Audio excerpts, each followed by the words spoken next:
They were having a sale, so I got a lot of records. Yeah. So, over the summer, I tried my best not to pick up any new albums, but that was folly.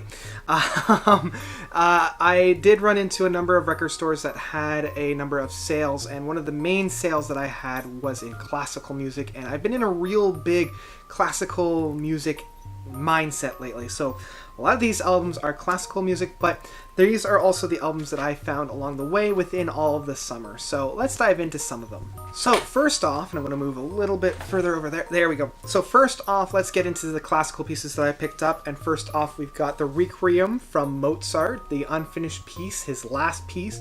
I really enjoy this whenever I get kind of down and outs. This is one of the albums that I listen to when I need a little bit of sorrow within the music, because this, I mean, it's just beautiful. Then we come into Pictures and Exhibition. Now, I was only really introduced to this through Emerson, Lake and Palmer and their take on the work. So hearing it in this format, in the original pressing, it really breathes new life into both what Emerson, Lake and Palmer did, as well as within the original work. The first disc is the symphony, and then the second is just the piano piece. So I like hearing both to see exactly where they went with the music. Then we come into some Tchaikovsky. We've got his Symphony No. 4 in F major, done by the Vancouver Symphony Orchestra. I still haven't had a chance to listen to it because I've got a lot here. So I'm really excited to dive in and hear what this actually sounds like. Now, I was really excited for this Tchaikovsky piece of Romeo and Juliet Overture, as well as the Nutcracker Suite. The Nutcracker Suite holds one of my favorite pieces of all time, which is the Waltz of the Flowers. Now, unfortunately, I should have really looked through the albums before I purchased, because the actual vinyl that's in it is The Most Fabulous Gypsies, which sounds nothing like Tchaikovsky. So when I started playing it, I'm like, they're doing a really strange interpretation of the Romeo and Juliet Overture. That kind of sucks, but I have that anyway. So yeah, if you want some good gypsy music. Then we come into one of my favorite composers, which is Stravinsky. This is his... I'm not even going to try to pronounce that. And one of my favorite is the entire Firebird Suite Ballet. This is the original 1910 orchestra that he did, and he's the one that's actually conducting it. So this is kind of like as close as we can get to how he envisioned it. And this is also one of the originals. They did a lot of reinterpretations, like they did one in 1914, they did another one in 1920, I think they did another one in the 40s. So this is one of the original pieces. Now the next one is the last one from all the classical pieces, and it's my most excited one to share because I've been looking for this one for the past 5 years, and that is the Sixth Symphony by Beethoven. And actually this is the Toronto Symphony Orchestra playing it, which is aces on my end because it's my hometown. So yeah, it was beautiful. I've been listening to this pretty much nonstop because it is my favorite symphony.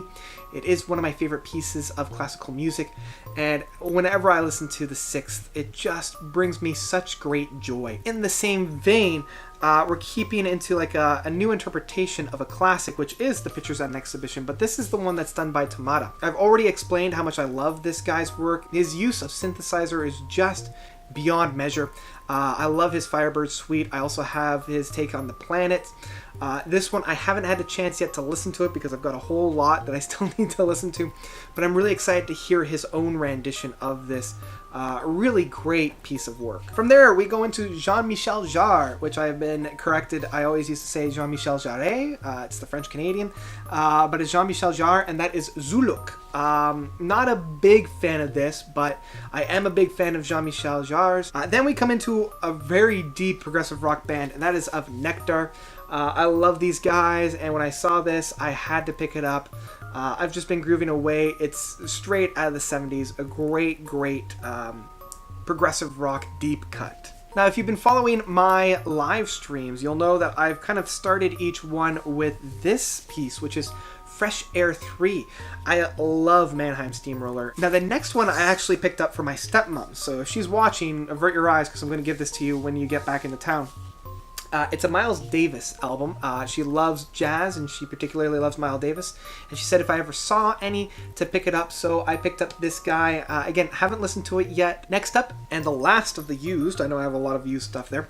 It's a Jethro Tull album of Too Old to Rock and Roll, Too Young to Die. I do like the fact that it's the gatefold edition, so it has that full comic on the inside. So, as I said, that takes care of all of the used albums. These next 3 are the last ones, and they're all newer ones. The 2 that I'm going to be talking about right now are soundtracks from Peter Gabriel, because Peter Gabriel has recently re-released his 2 big soundtracks. And the first is The Long Walk Home, which is the soundtrack to Through the Rabbit-Proof Fence.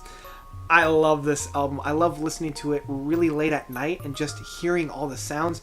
It also is kind of the genesis to a lot of the sounds that we hear from Up. You definitely hear Signal to Noise in here. You definitely hear Blue Sky. Like, Blue Sky is all over this album. The other one is the soundtrack to the Martin Scorsese album. I believe it's The Last Temptation of Christ.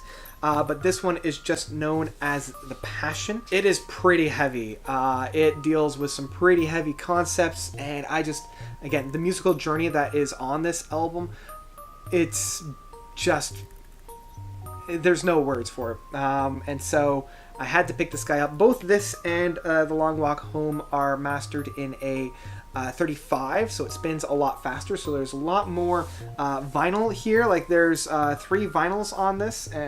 Oh, they're also numbered. I didn't realize that. I just realized now that they're both numbered. Cool. So yeah, the last one is my favorite album of this year, and that is Mike Oldfield's Return to Omadhaun. I'm going to talk a lot more about this within my top 10 later on this year, but let's just say that this is my favorite work from him.